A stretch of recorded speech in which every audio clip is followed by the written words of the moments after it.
कहानी वह बेमौत नहीं मरता। बड़बड़ा रही थी 80 साल की अम्मा। सुबह सुबह उठकर बड़बड़ करना उनकी रोज की आदत है। हमारे घर में नहीं बनती यह दाल वाली रोटी, हमारे घर में यह नहीं चलता, हमारे घर में वह नहीं किया जाता। सुबह 4 बजे उठ जाती हैं अम्मा। पूजा पाठ, हवन मंत्र, सबके खाने में रोक टोक, सोने जागने पर रोक टोक, सबके जीने के स्तर पर रोक टोक। पड़ोस में रहती हूँ न मैं, और मेरी खिड़की उनके आंगन में खुलती है, इसलिए न चाहते हुए भी सारी की सारी बातें मेरे कान में पड़ती रहती हैं। अम्मा की बड़ी बेटी अक्सर आती है और महीना भर रह जाती है। घूमती है अम्मा के पीछे पीछे, उनका अनुसरण करती हुई। आंगन में बेटी की आवाज़ गूंजी, अम्मा पानी उबल गया है, अब पत्ती और चीनी डाल दूँ? नहीं, थोड़ा सा और उबलने दे। अम्मा अखबार पढ़ती हुई बोली। मुझे हंसी आ गई थी कि 60 साल की बेटी माँ से चाय बनाना सीख रही थी। अम्मा चाहती हैं कि सभी पूरी उम्र उनके सामने बड़े ही न हों। हाँ, अब चाय डाल दे, चीनी और दूध भी 2-3 उबाल आने दे। हाँ, अब ले आ। अम्मा की कमजोरी हर रोज मैं महसूस करती हूँ। 80 साल की अम्मा नहीं चाहती थी कि कोई अपनी इच्छा से सांस भी ले। बड़ी बहू कुछ साल साथ रही, फिर अलग चली गई। बेटे के अलग होने पर अम्मा ने जो रोना धोना शुरू किया, उसे देखकर छोटा लड़का डर गया। वह ऐसा घबराया कि उसने अम्मा को कुछ भी कहना छोड़ दिया। दुकान के भी एक एक काम में अम्मा का पूरा दखल था। नौकर कितनी तनख्वाह लेता है, इसका पता भी छोटे लड़के को नहीं था। अम्मा ही तनख्वाह बांटती। छोटे बेटे का परिवार हुआ। बड़ी समझदार थी उसकी पत्नी। जब आई थी, अच्छे खाते पीते घर की लड़की थी, लेकिन अब 18 साल में एकदम फूहड़ गंवार बनकर रह गई है। अम्मा बेटी के साथ बैठकर चुहल करती तो मेरा मन उबलने लगता। गुस्सा आता कि कैसी औरत है यह। कभी उनके घर जाकर देखो तो रसोई में वही टीन के डब्बे लगे हैं, जिन पर तेल और धुएं की मोटी परत चढ़ चुकी है। बहू की क्या मजाल जो नए सुंदर डब्बे लाकर रसोई में सजा ले और उनमें दालें मसाले डाल दे।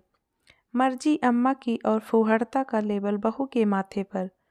बड़ी बेटी जो दिन रात माँ का अहम संतुष्ट करती है, जिसका अपना घर हर सुख सुविधा से भरा पूरा है, जो माइक्रोवेव के बिना खाना ही गर्म नहीं कर सकती, वह क्या अपनी माँ को समझा नहीं सकती?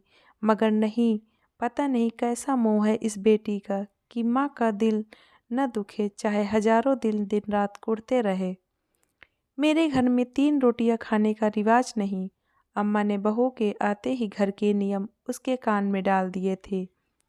जब अम्मा ने देखा कि बहू ने चौथी रोटी पर भी हाथ डाल दिया, तो बच्चों को नपतुला भोजन परोसने वाली अम्मा कहाँ सह लेती कि बहू हर रोज एक एक रोटी ज़्यादा खा जाती। छोटा लड़का माँ को खुश करता करता ही बीमार रहने लगा था। सुबह से शाम तक दुकान पर काम करता और पेट में डलती गिनकर पतली पतली 5 रोटियाँ, जो उसके पूरे दिन का राशन थी। बाजार से कुछ खरीद कर इस डर से नहीं खाता कि नौकरों से पता चलने के बाद अम्मा घर में महाभारत मचा देंगी। किसी ने जादू टोना कर दिया है हमारे घर पर। बेटा बीमार पड़ा तो अम्मा यह कहते हुए ताबीज़ों में ऐसी पड़े कि अड़ोसी पड़ोसी सभी उनको दुश्मन नजर आने लगे, जिनमें सबसे ऊपर मेरा नाम आता था। अम्मा का पूरा दिन हवन मंत्र में बीतता है और जादू टोने पर भी उनका उतना ही विश्वास था। पूरा दिन परिवार का खून जलाने वाली अम्मा को स्वर्ग चाहिए, चाहे जीते जी आसपास नरक बन जाए। छोटा बेटा इलाज के चक्कर में कई बार दिल्ली गया था। सांस अधिक फूलने लगी थी, इसलिए वह इन दिनों वह घर पर ही था। एक सुबह वह चल बसा। हम सब भागकर उनके घर जमा हुए तो मेरी सूरत पर नज़र पड़ते ही अम्मा ने चीखना चिल्लाना शुरू किया। हाय, तू मेरा बेटा खा गई, तूने जादू टोने किए, देख मेरा बच्चा चला गया। अवाक रह गई मैं। सभी मेरा मुंह देखने लगे। ऐसा दर्दनाक मंजर और उस पर मुझ पर ऐसा आरोप। मुझे भला क्या चाहिए था अम्मा से जो मैं जादू टोना करती? अरे बड़की बहू तेरी बड़ी सगी है ना, सारा छोटा ना ले जाए, इसलिए उसने तेरे हाथ जादू टोने भेज दिए। मैं कुछ कहती इससे पहले मेरे पति ने मुझे पीछे खींच लिया और बोले, शांति चलो यहाँ से। मौका ऐसा था कि दया की पात्र अम्मा वास्तव में एक पड़ोसी की दया की हकदार भी नहीं रही थी। इंसान बहुत हद तक अपने हालात के लिए खुद ही जिम्मेदार होता है। उसका किया हुआ एक एक कर्म कड़ी दर कड़ी पड़ता हुआ कितनी दूर तक चला आता है। लंबी दूरी तय करने के बाद भी शुरू की गई कड़ी से वास्ता नहीं टूटता। 80 साल की अम्मा आज भी वैसी की वैसी ही हैं। बहू दुकान पर जाती है और बड़ी पोती स्कूल के साथ साथ घर भी संभालती है। अम्मा की सारी कड़वाहट अब पोती पर निकलती है। 4 साल हो गए बेटे को गए। इन 4 सालों में अम्मा पर बस इतना ही असर हुआ कि उनकी जबान की धार पहले से कुछ और भी तेज हो गई है। कितनी बार कहा है कि सुबह सुबह शोर मत किया करो अम्मा, मेरे पेपर चल रहे हैं। रात देर तक पढ़ना पड़ता है और सुबह 4 बजे से ही तुम्हारी किटकिट शुरू हो जाती है। एक दिन बड़ी पोती ने चीख कर कहा तो अम्मा सन रह गईं। रहना है तो तुम हमारे साथ आराम से रहो, वरना चली जाओ बुआ के साथ। दाल वाली रोटी पसंद नहीं तो बेशक भूखी रह जाओ। सादी रोटी बना लो, मगर मेरा दिमाग मत चाटो, मेरा पेपर है। हाय हाय, मेरा बेटा चला गया तभी तुम्हारी इतनी हिम्मत हो गई। अम्मा की बातें बीच में काटते हुए पोती बोली, बेटा चला गया तभी तुम्हारी भी हिम्मत होती है उठते बैठते हमें घर से निकालने की। पापा जिंदा होते तो तुम्हारी जबान भी इतनी लंबी ना होती। खिड़की से आवाज़ें अंदर आ रही थी। अपने बेटे को कभी पेट भर खिलाया होता तो आज हम भी बाप को न तरसते।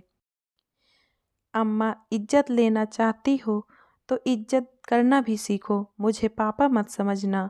अम्मा, मैं नहीं सह पाऊंगी, समझी न तुम। शायद अम्मा का हाथ पोती पर उठ गया था जिसे पोती ने रोक लिया था। तरस आता था मुझे बच्ची पर, लेकिन अब थोड़ी खुशी भी हो रही थी कि इस बच्ची को विरोध करना भी आता है।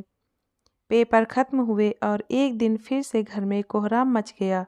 घबरा कर खिड़की में से देखा, चमचमाते 3 बड़े छोटे ट्रंक आंगन में पड़े थे जिन पर अम्मा चीख रही थी। दुकान से पैसे लेकर खर्च जो कर लिए थे। घर में इतने ट्रंक हैं फिर भी इनकी क्या ज़रूरत थी। होंगे मगर मेरे पास नहीं है और मुझे अपना सामान रखने के लिए चाहिए। अम्मा कुली का हाथ रोक रही थी तो पोती ने अम्मा का हाथ झटक दिया था और बोली, चलो भैया ट्रंक अंदर रखो। छाती पीट पीट कर रोने लगी थी अम्मा। पोती ने लगे हाथ रसोई में जाकर टीन के सभी डब्बे बाहर ला पटके, जिन्हें बाद में कबाड़ी वाला ले गया। पोती ने नए सुंदर डब्बे धोकर सामने मेज पर सजा दिए थे। अम्मा ने फिर मुंह खोला। इस बार पोती शांत स्वर में बोली, पापा कमा कमा कर मर गए, मेरी माँ भी क्या कमा कमा कर तुम्हारी झोली ही भरती रहेगी। हमें जीने कब दोगी अम्मा? जीते जी तो जीने दो अम्मा, हम पर कृपा करो। पोती की इस बगावत से अम्मा सन्न थी। वे सुधरेंगी या नहीं मैं नहीं जानती, मगर इतना जरूर जानती हूँ कि अम्मा के लिए यह सब किसी प्रलय से कम नहीं था। सोचती हूँ कि इतना ही विरोध अगर छोटे बेटे ने भी कर दिखाया होता तो इस तरह का दृश्य नहीं होता जो अब इस घर का है। कुछ और दिन बीत गए। 20 साल की पोती धीरे धीरे मुंहजोर होती जा रही है। अपने ढंग से काम करती है और अम्मा का जायज़ मान सम्मान भी नहीं करती। हर रोज़ घर में तू मैं होती है। बच्चों के खाने पीने में अम्मा की सदा की रोक टोक भला पोती सहे भी तो क्यों। भाई को पेट भर खिलाती है। कई बार थाली में कुछ छूट जाए तो अम्मा चीखने लगती हैं। कम डालती थाली में तो इतना जाया न होता। तुम मेरे भाई की रोटियां मत गिना करो अम्मा, बढ़ता बच्चा है, कभी भूख ज़्यादा भी लग जाती है। तुम्हारी तरह मैं पेट नाप नाप कर खाना नहीं बना सकती। मैं पेट नाप कर खाना बनाती हूँ, अम्मा चीखी। क्या तुम्हें नहीं पता, घर में तुम्ही ने 2 रोटी का नियम बना रखा है ना? और पेट नाप कर बनाना किसे कहते हैं? तुम्हारी वजह से मेरा बाप मर गया, सांस भी नहीं लेने देती थी तुम उन्हें। घुट घुट कर मर गया मेरा बाप। अब हमें तो जीने दो। इंसान दिन रात रोटी के लिए खटता मरता है, हमें तो भरपेट खाने दो। अम्मा अब पगलाई सी हैं। सारा राजपाट अब पोती ने छीन लिया है। जरा सी बच्ची एक गृहस्वामिनी बन गई।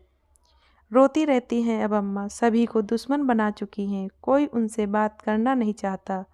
पोती को कोसना घटता नहीं, अपनी भूल वह आज भी नहीं मानती। 80 साल जी चुकने के बाद भी उन्हें वैराग नहीं सूझता।